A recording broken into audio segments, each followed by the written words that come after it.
कांग्रेस अध्यक्ष सोनिया गांधी की राजनीतिक सचिव हैं और कांग्रेस के दिग्गज नेता हैं अहमद पटेल।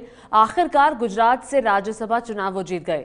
अहमद पटेल 5वीं बार राज्यसभा में पहुंचेंगे, लेकिन उनकी ये जो जीत है, ये जीत दरअसल आसान नहीं रही।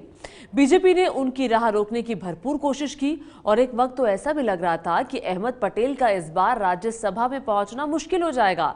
लेकिन बेहद ही नाटकीय घटनाक्रम के बाद बीती रात करीब 2 बजे अहमद पटेल की जीत का ऐलान हो ही गया, लेकिन उन्हें ये जीत महज आधे वोट से मिली।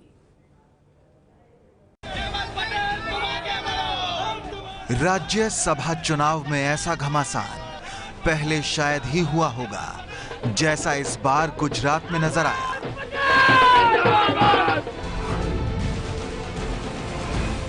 एक ऐसा मुकाबला जिसमें हार जीत का नतीजा स्कोरबोर्ड पर कुछ और है, राजनीति के मैदान में कुछ और। इस मुकाबले में बीजेपी का स्कोर रहा 2 और कांग्रेस का स्कोर रहा 1, लेकिन बीजेपी ये मुकाबला जीतकर भी हार गई। गुजरात में अहमद पटेल की इकलौती राज्यसभा सीट जीतने वाली कांग्रेस में जश्न और खुशी का माहौल दिखा।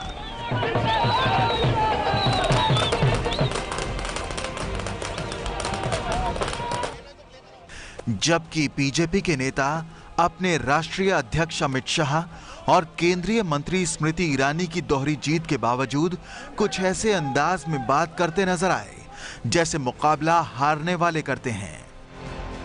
इलेक्शन कमीशन ने अभी जो फैसला दिया है वो फैसला दुखद है कि अगर इलेक्शन कमीशन वो पूरे बनाव की सीढ़ी, पूरा इंसिडेंट जो हुआ है उसकी सीढ़ी पूरे देश में डिक्लेयर करे तो सिर्फ हम नहीं, पूरा देश बोलेगा कि ये गलत निर्णय है।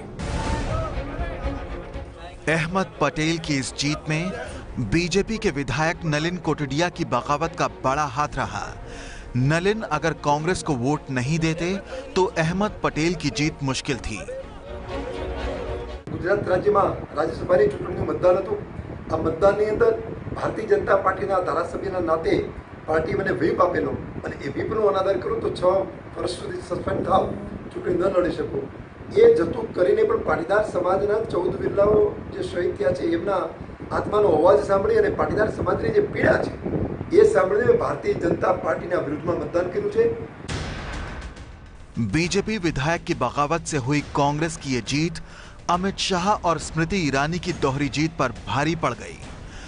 अहमद पटेल की ये जीत लंबे अरसे बाद कांग्रेस के लिए राहत देने वाली खबर लेकर आई।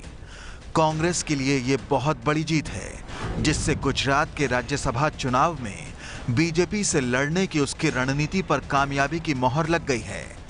इस जीत से अपने 44 विधायकों को पहले बेंगलुरु और फिर आनंद के रिजॉर्ट में रखने की कांग्रेस की रणनीति सफल साबित हुई है। अहमद पटेल की इस जीत ने गुजरात में इसी साल होने वाले विधानसभा चुनाव से पहले कांग्रेस का मनोबल बढ़ाने का काम किया है।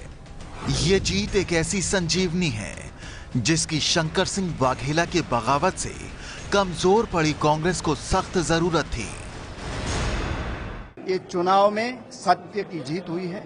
मैं सलाम करता हूं हमारे एमएलए को जो खड़े रहे ऐसे मनी पावर के सामने, मसल पावर के सामने और बड़े पावरफुल लोगों के सामने। ऐसी यही डेमोक्रेसी है। अहमद पटेल की इस जीत से बीजेपी के खेमे में निराशा है। ऐसा इसलिए भी है क्योंकि अहमद पटेल को हराने के लिए बीजेपी ने एड़ी चोटी का जोर लगा दिया था। इसके बावजूद प्रधानमंत्री मोदी और बीजेपी अध्यक्ष अमित शाह के गृह राज्य में अहमद पटेल का जीत जाना बीजेपी के लिए किसी सदमे से कम नहीं है। अहमद पटेल को हराने की तमाम कोशिशों का नाकाम होना गुजरात विधानसभा चुनाव से पहले बीजेपी के लिए बड़ा झटका है। सवाल यह भी है कि कहीं जरूरत से ज्यादा आत्मविश्वास बीजेपी के लिए भारी तो नहीं पड़ गया। बीजेपी जिस तरह अपने ही एक विधायक की बगावत की वजह से हारी, उससे तो कुछ ऐसा ही लगता है। ये है एबीपी न्यूज़, आपको रखे आगे।